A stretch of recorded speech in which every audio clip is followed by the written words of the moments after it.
Hello, this is my Yeoman Cropmaster, or technically by the time this one was produced they dropped the Yeoman part and it was simply called Cropmaster. Cropmaster YA 250R Series 2. The Series 2 part reflects the fact that the undercarriage legs have moved slightly forward from earlier models.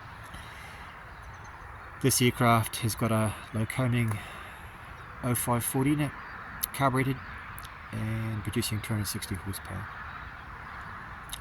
This was my father's aircraft when he was working for Southern Aviation as an agricultural pilot, and over the years he did about 4,000 hours on this aircraft type. Southern Aviation owned 4 Cropmasters over a period of time. They're very, very nice aircraft to fly. It's very, very responsive in the ailerons and roll, and has a very responsive elevator and rudder. So it's a nice plane to fly. Very well balanced ailerons. We have freeze ailerons. So if I go down and raise this side, you'll see that the leading edge of the aileron actually dips into the lower airflow, helping to counteract any adverse yaw. So very, very little rudder needed in a turn. They fly very nicely. Large Fowler flaps which extend to 40 degrees. It has a stabilator or all-flying tailplane. Believe this is very similar, if not exactly the same, as the Piper Comanche in the way it's constructed.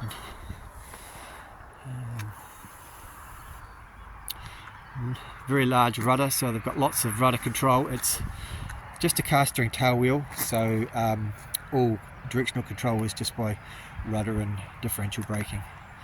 The rudder has a huge amount of offset, and you can see that if you look down there now, how much the fin actually is set to the left of the aerial, which is actually right smack in the centre line.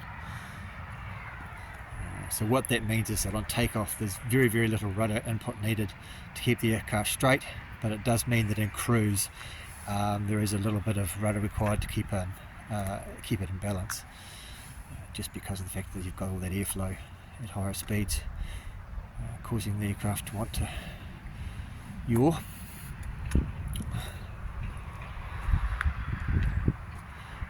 Where the hopper was, which is between that window and the canopy, is now, we removed the hopper and we've just put a second seat, forward-facing seat in, so it has gone from being a top-dressing aircraft to just a passenger aircraft in the limited category.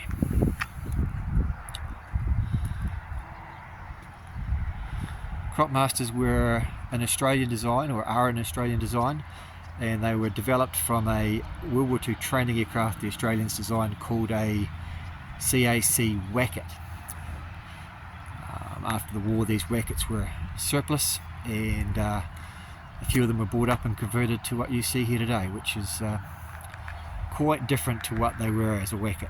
Wackets had radial engines and wooden fabric wings and totally different tail design. So you wouldn't recognise this aircraft as a Wacket. But I think it's a very pretty little aeroplane, and lots of family history, given that my father did about 4,000 hours in this particular type. They're actually quite a rare aircraft now. Of the 20 that were built, only 2 remain in flying condition, this one and another one in Australia, both of which Dad has flown over when they were used for top dressing. Well, I'll just shut down now and then we'll hop up and have a look inside the cockpit.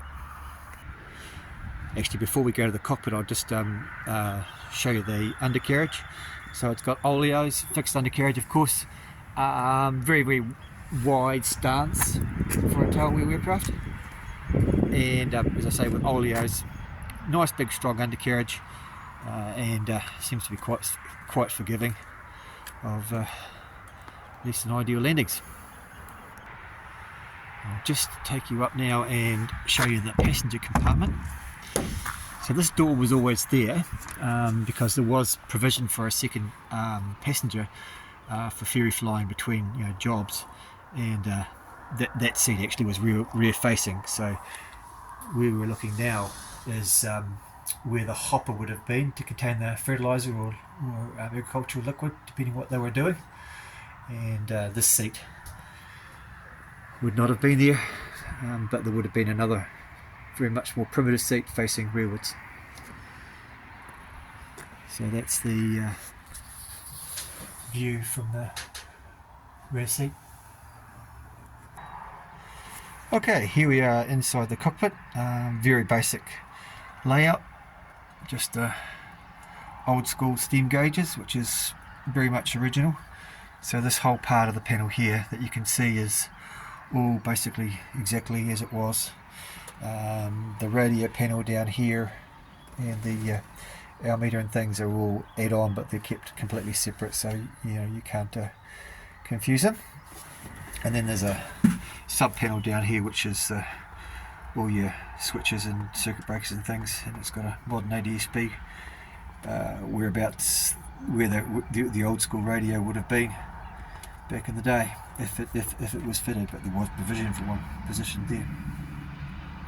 Notice all the labels of the old Dymo style labels, and that's all original. That's exactly what they were like when they were new. So I've just replicated them, although obviously I could have had much nicer labels if I'd chosen to go more modern and less original.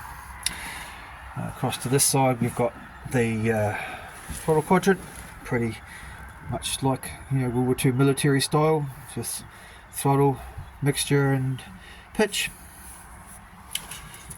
Under my head here, that's the carb heat.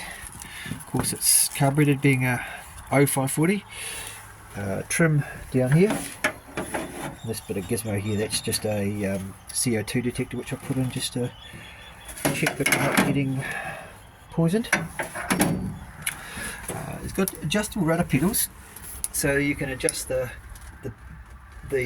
distance they are away from you, just with that little part there which my toe is touching now. That lever pushes across with your foot, and then the whole pedal slides forward into a different position. You just adjust it to your leg length. I've got this set in the because I'm fairly tall, so they're set at the greatest distance away from you at the moment. Okay, on the other side we've got the flap lever down here, and fuel selector there. Adjust left to right, no both option. And yeah, so that's the interior. Startup procedures pretty easy. Obviously, mixture full rich, throttle cracked, master on, fuel pump on. Once you've achieved fuel pressure, I usually like to give it a couple of 3 squirts on the throttle, just using the accelerator pump just to get some fuel in around the carburetor. And then just hit the starter button. Oh, sorry, I forgot to say, you've got to turn the mags on, but we don't turn the mags to both, we turn them to left because it only has a impulse magneto on the left side.